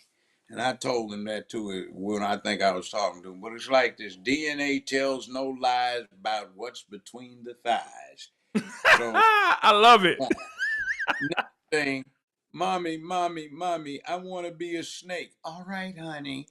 As soon as you get a little older, mommy will have your arms and legs amputated so you can slither. Or mommy, I'm a bird. Okay, let's see. Go up down that 5th floor, jump off and see if your dumb ass can fly. And plus, where I grew up, man, you done lost your mind. You hear this dude, man? Earl, you hear him? Sam, you hear him? You hear what he said? Man, somebody whipped this fool. No, man, you probably enjoy it, man. Rough trade or something. Ain't that what you call it? Man. See, and the other thing is, remember the conversation we were just having about when the Titanic's going down, the men. Right. See, that's part of it. You want to do this kind of thing. It's an abdication of your duty and responsibility to your fellow man. Right.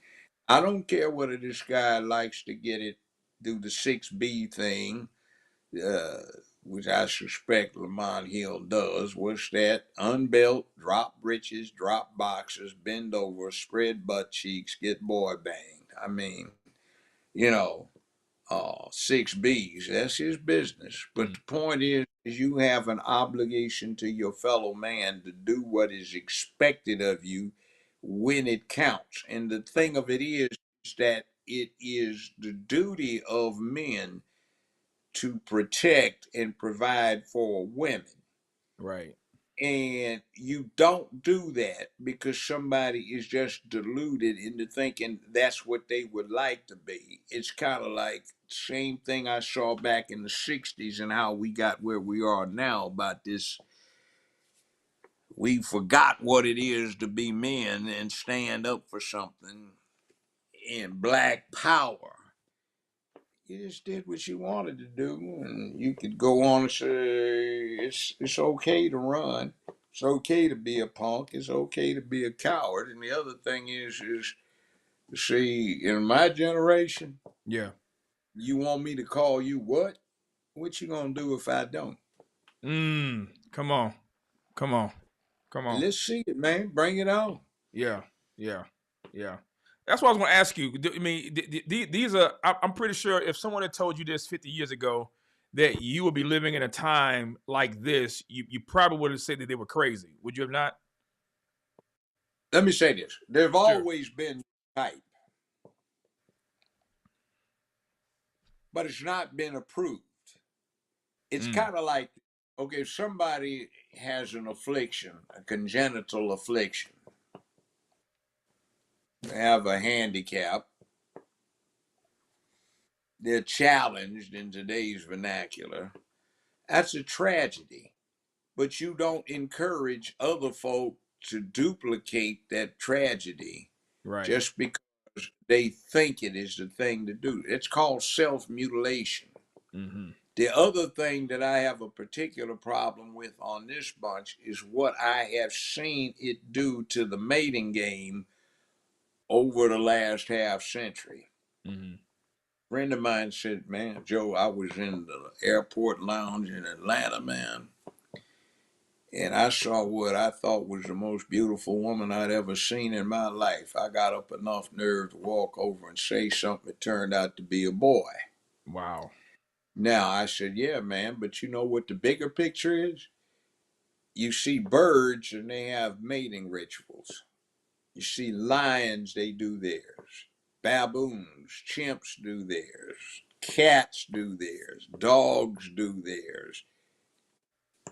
And you can tell the male lions, they've got a mane, the lionesses don't. Right. The male bear, the grizzlies are bigger than the females. 800-pound silverback gorilla versus 150-pound female gorilla. Human males and females do not look the same when they're naked, but we don't walk around naked except maybe on a beach or at a resort somewhere in the Caribbean somewhere. Right. So our clothes by cultural tradition reflect what's underneath them. So when this fine woman walks by a young man, he goes, wow.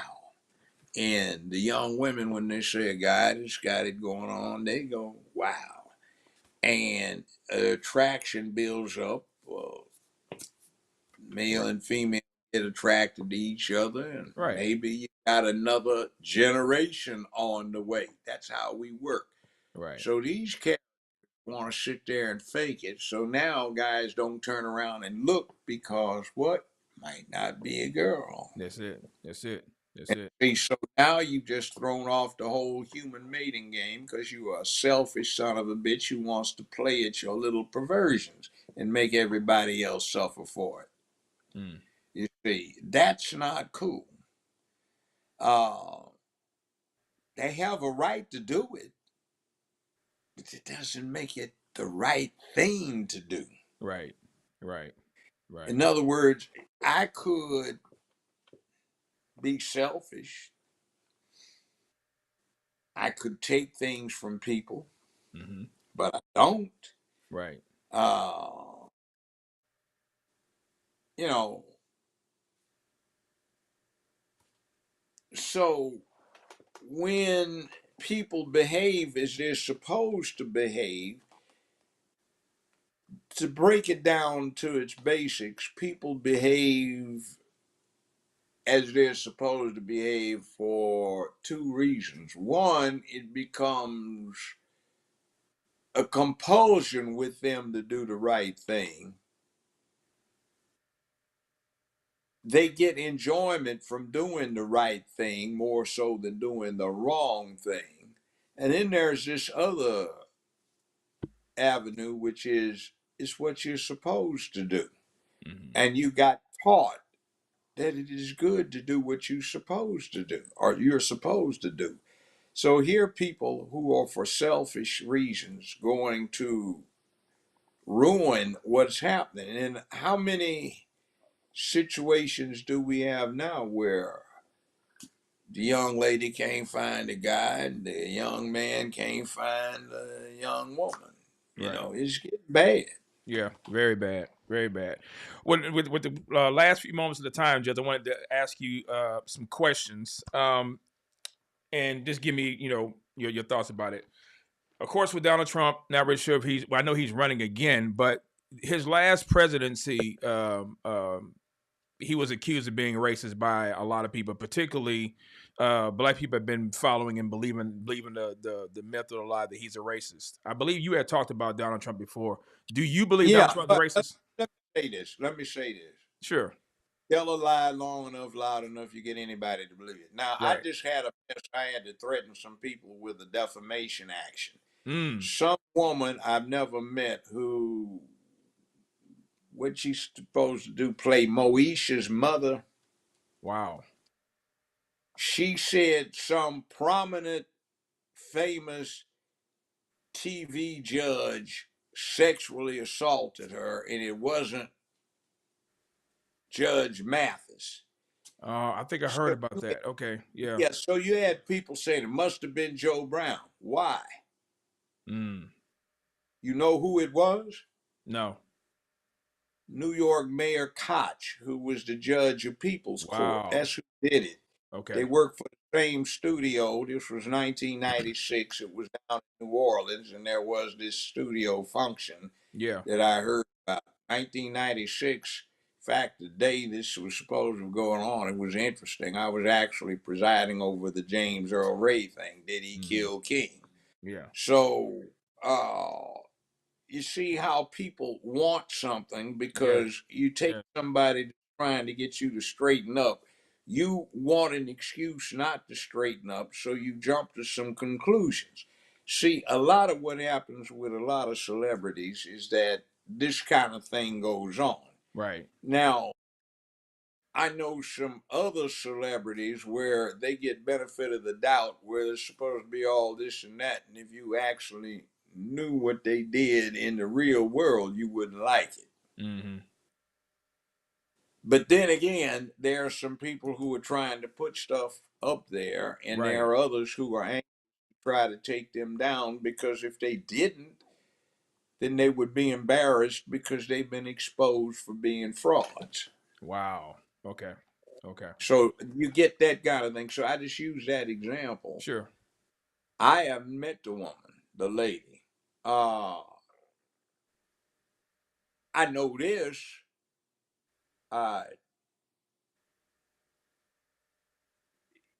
If you want to talk about it, I had to deal with Joe Biden for the last 50 years in my professional life. Mm-hmm. Some of the worst travesties that have crept into American criminal law, he's responsible for. And I saw him do a lot of stuff that has just made the federal criminal law a process of persecution. And it's also how you think it's something. But let's go to Trump. Okay, Sure. Bragg, the DA in New York, indicted him for essentially participating in bribing Stormy Daniels not to embarrass him, right? Mm-hmm. I taught law students to always flip the script. Let's flip it. If you have to pay somebody to keep them from embarrassing you, what were they doing to you? Man. Blackmail. Yeah. So this stupid moron in New York indicted the victim of a blackmail attempt. Right. Now, next thing, the corporate entity, the corporation is deemed to be a fictional person. It's responsible for what it does, not somebody else. That's why if a corporation goes broke, you lose what you put in the corporation, but they can't come after you for the most part. All right? So the corporation settles this with Stormy Daniels. And on the report, they list, taking away all of the legalese, basically, we paid for legal purposes unspecified an amount to Stormy Daniels. So Bragg, an idiot, wants to go after Trump for something that another person did. Right. And supposedly the person, the fictional one, the corporation, didn't fully report what the money was for. Well, let's back up a bit. American law encourages settlements. So when you have a settlement, there's usually a gag provision to it. You can't talk about what it was about. Right. So since it's public record, if the corporation had to specify what the money was for, they'd be breaking the gag provision of the settlement. So in other words, somebody got indicted for following the law. Somebody got indicted for being the victim of a felony. You see how this goes when you look at. But, you know, it's amazing to me that all of these major news outlets that you would assume had competent and adequate internal counsel would be aware of this, but they're not. It's like, okay, when you talk to a judge, you presume the judge knows the law, right? You presume the attorney knows the law. Well, over the last 50 years, it develops that less than 25% of the lawyers and judges have actually read the Constitution. Wow. So, okay. You get into the state legislative bodies, and they hold the right hands up to uphold the state constitution and the United States Constitution. You go to D.C. and they swear to support the U.S. Constitution. Less than 15% of those bozos have read the thing. And it shows. So, you see, what is this? Yeah. It's like, okay, I have a pet peeve when I'm behind the wheel. Mm-hmm. Somebody will come up on a green light, and instead of doing what the law says, which is if you're going to execute a left turn, you are to pull as near as possible to the middle of the intersection and await the clearance of the ongoing traffic. Yes, sir. If you're in that intersection when the light turns red, if it's at that point the traffic clears, you haven't done anything when you make a left. These folk who don't read the book, they stop at the limit line. They'll sit through 3 damn lights waiting for, like, well, you know. Yeah. But they don't get it. Right. See, that's this thing about nobody taught you to do that. See, there's nothing out there eating us for the most part now. We're not being that chicken served up on a Popeye's bun. Yeah. And we don't have situational awareness, and we're not looking around to see what the devil's going on, and we are oblivious to the circumstances. We've got the earphones in, the earbuds, and we're paying attention to our music. The world's going on. Something might be coming up on you to kill you, and you're walking down the neighborhood street, and people are saying, hey, man, dude look like he got some cash, man. Let's go hijack food. Right. And about to come down on him. That's another type of lack of situational awareness. It's just if you are working in this world, operating in this world, doesn't it make sense to find out what the devil is going on around you? Yes, absolutely. I wanted to ask you one question. Well, this is going to be a one word statement and then one word answer. Okay, so we'll give you a name. With the last few moments, give you a name and then give me a one word response to the name or individual or individuals, if that's okay with you. You ready? All right. Obama. Fake. Okay. This is double word. Bill and Hillary Clinton. Odd couple. Odd couple. Okay. That's nice. Al Sharpton. Fake. Fake. Okay. Let's put it this way. Yeah.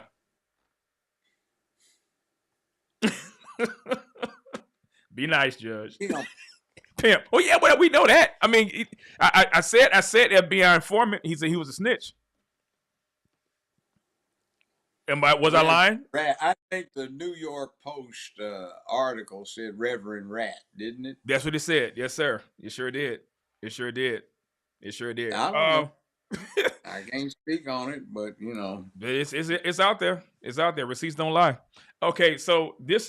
You've been a judge. You said for how many years, Judge Brown? Well, I've been a judge for more than 30 years. More than 30 years. Okay. All right. So you judge a lot of cases, a lot of hard cases, right? Yeah. A lot of hard cases. Murders, robberies, rapes, kidnappings. Yeah. Okay. You know. So let me ask you this question then. How would you rule those who put sugar on grits or those who put salt and pepper and butter? How would you rule, sir? How would you judge that? I don't do either one. You don't do neither one? Nope. Okay. I thought you did. I thought you was a grits person. No. Okay. If I put anything on that, it's cheese. Okay, well that's good. Okay, well that's workable. I mean, cheese grits. Oh yeah, but I mean, Do you put the sugar on the grits, Judge? Come on now. No, I don't. No, I don't. I tend to stay away from adding sugar to stuff. Okay, I don't. good. You're I don't good. put You're a sugar good man. in anything That's like it. that. That's it. Judge, I wanted to thank you, sir, for your time. Let people know again how they can reach out to you and know a little bit more about your campaign. www.jjb 2023. All right. I do service and sauce. Let's start with the sauce Yes, sir. first. Let's go. JJBBBQ.com. JudgeJoeBrownBarbecue.com. You can go online to jjbbbq.com, get the powdered seasoning or the sauce. We have hot and mild in both the powder and the sauce. We have chicken links, raw and smoked, hot and mild. They're great. They are put up by a meatpacking plant operated in California by a black woman. It's the only black-owned USDA certified packing plant in California. It's on the shelves in places in California. If you're in LA, go to Dee's Original Takeout Grill in Los Angeles on 79th and Western down in the hood. Dee's Original Takeout Grill. He and I collaborated on this. He made it healthy. Mine was a little bit, wouldn't be healthy for Whole Foods where it is vended. Yes, sir. And it'll be in this region, the Southeast, in about a month or so. So Tiffany Haddish is one of our investors, and she and I did some outrageous commercials that will be hitting soon. And there's a beautiful, brilliant sister named Dr. Cheyenne Bryant. She's a clinical psychologist. And she put in place something that I want to copy when we get into the service, which is she got a thing set up where LAPD cops have to go through her on a regular basis for assessment of mental competence and stability so that we can be a little more confident that somebody that is Yes. law and order is stable. It's a good thing. Yes, sir. But we've got that, and there's also, if you like whiskey, Michelle Dukes, who's in partnership with us. She has Poppy's, PAPI''S whiskey, and that is some extremely smooth bourbon. I would say it's better than Jack Black. It's up there with Bullitt, Blanton's, Booker's, Knob Creek, Maker's Mark. It's some real smooth stuff. Now, that's the sauce aspect. JJBBBQ.com. Yes, Now, sir. on the other thing, service. JJB2023.com. Send Brown downtown, take back the town. It's time for the crooks to go. You need to follow Judge Joe. So we're going to take this town back and we're going to make it a mecca. We invite people to come in, or I will be, and I've got a lot of programs that will be very ingenious, that will turn things upside down for the good of the people so that the elected officials will be working for their constituents, not the constituents suffering for the benefit of the official. Yes, sir. So I invite you to come in. We will want immigrants, but you have to be legal. It's not going to be a sanctuary city. Mm-hmm. So, yeah. Send Brown downtown, JJB in 2023, and you can go on the site and you can contribute. We have Yes. $sign Joe Brown 2023. That's the Cash App, and there are two Great. other ways on the site of contributing. We do have some of my postings about what's going on and some thoughts to take into consideration. So we're going to turn things around, and this will be a mecca. Wow. It seems to be the largest predominantly black city in America right now. So we will get it together. Wow. Larger than Atlanta? Yeah, it is actually. Wow. That's amazing. But I tell you one thing that is bad about it right now that I'm going to change. In the entirety of the United States of America, it's number 5 in criminal activity. Not percentages, but absolute numbers. It goes Los Angeles, New York, Chicago, Dallas, Memphis, Houston, Miami, Detroit. Mm. So it's a Wow. shame that this, what ought to be a beautiful city, is so badly corrupted. And right now, the way it's working is never have so many been taken for so much for the benefit of so few. Mm. Come on. Come on. That's a word, sir. That's a word. Uh, I step on people's toes. Sometimes you need to get people's attention. You're old enough to remember what it used to be like in school, where you Mm-hmm. got called to the carpet and you were expected to do certain things, so you'd learn something. Yep. We have to restore that, and we didn't have teachers, and you didn't have them either, who were afraid to tell you when you'd gotten wrong about it. And showed us too, and showed us how to get it right. Went to that principal's office and Yeah, go into that bathroom with that paddle. yeah, there it is. Yes, So sir. what I'm a lot of people don't like when I say, "Hey, this I know your preacher isn't telling you, but I am, because your preacher didn't have to deal with do I put you in jail or let you out? Mm-hmm. Do I suspend sentence or throw the book at you?"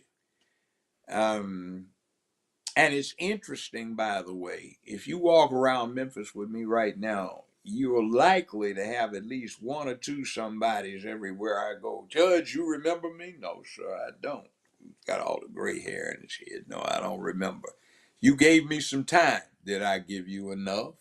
"No, see, yeah, but it was that man up thing you did. Now, I got grandchildren and, children, and everybody's doing all right, and I'm trying Mm-hmm. to do right.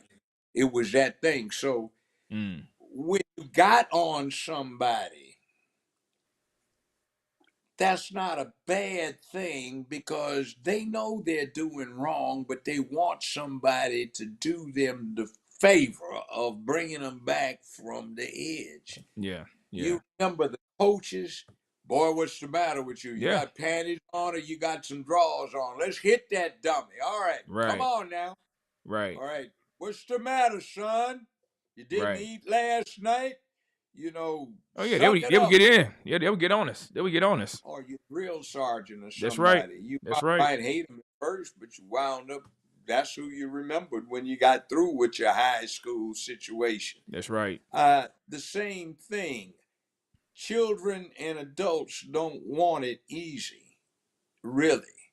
And I've had more than one teenager say, "We know we don't know anything, but we're testing. We act like we do, but we really want somebody to show us what to do." Mm-hmm. It's like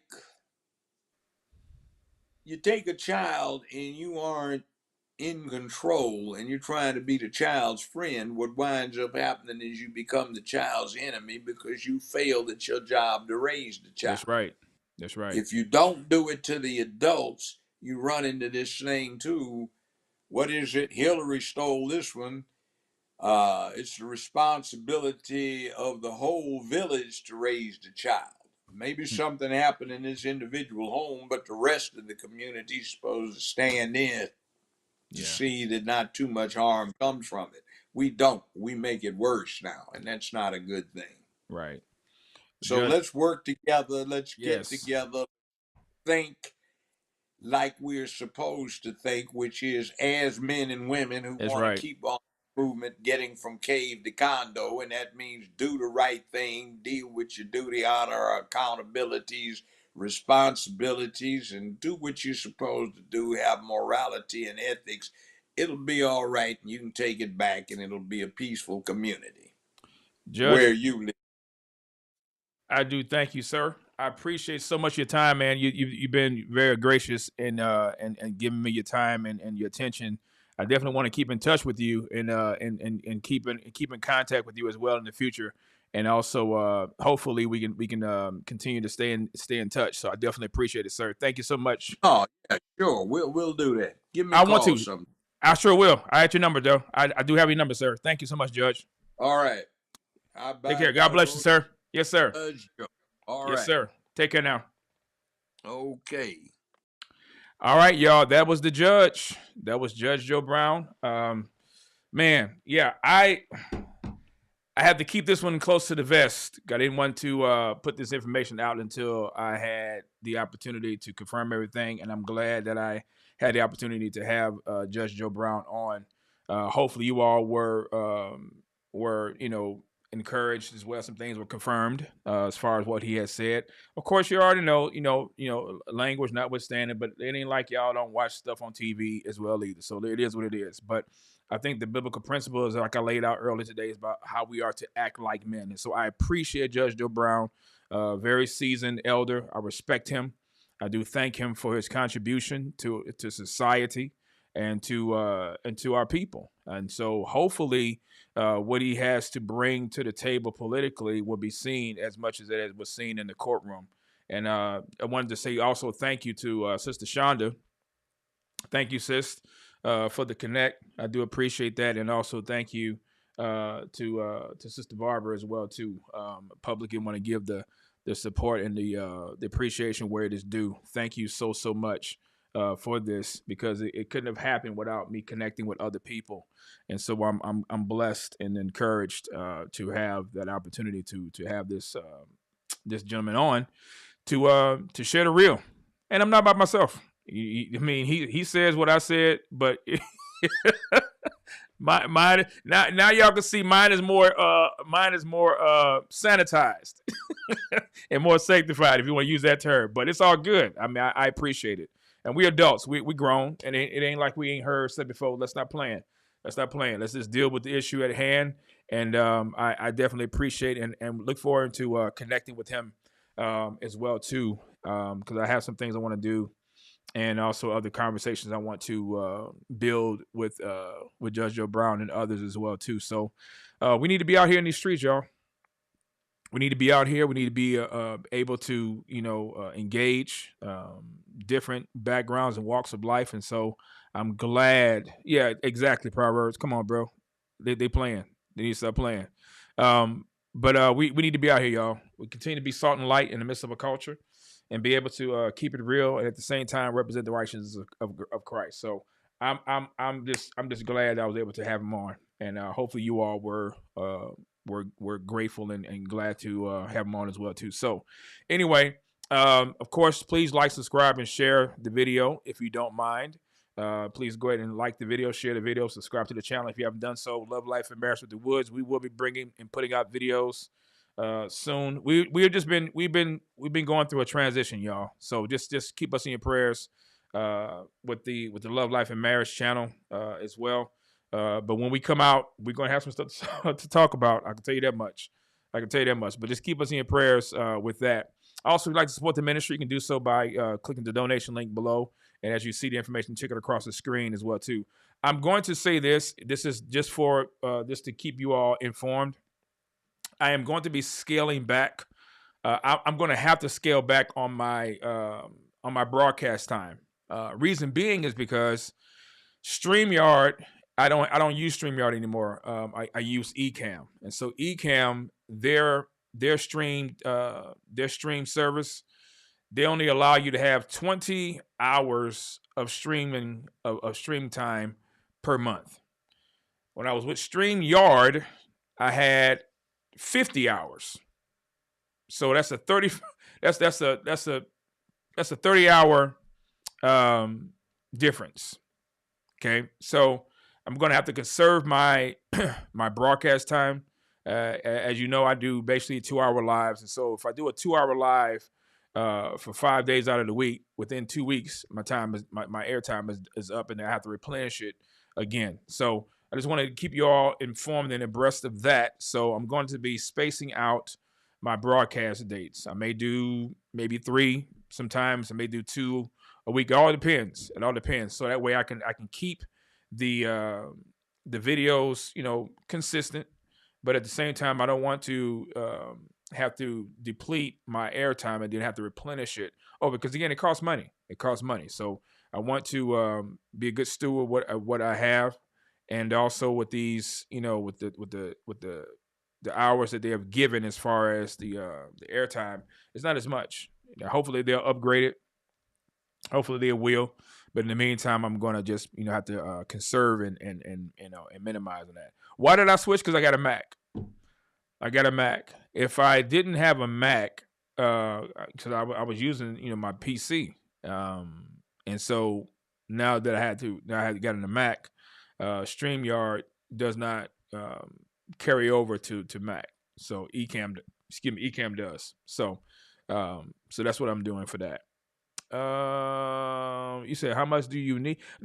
Just some you can give as the Lord leads. I mean the streaming is $40 a month, and so we use that, and we have that add that into our budget, into our costs. But again, it's it costs every time we have to replenish. I had to replenish it last week because I was doing a live when I had on what was the guy Eric Love, or what his name is, the one that's now doing videos about me with the other people.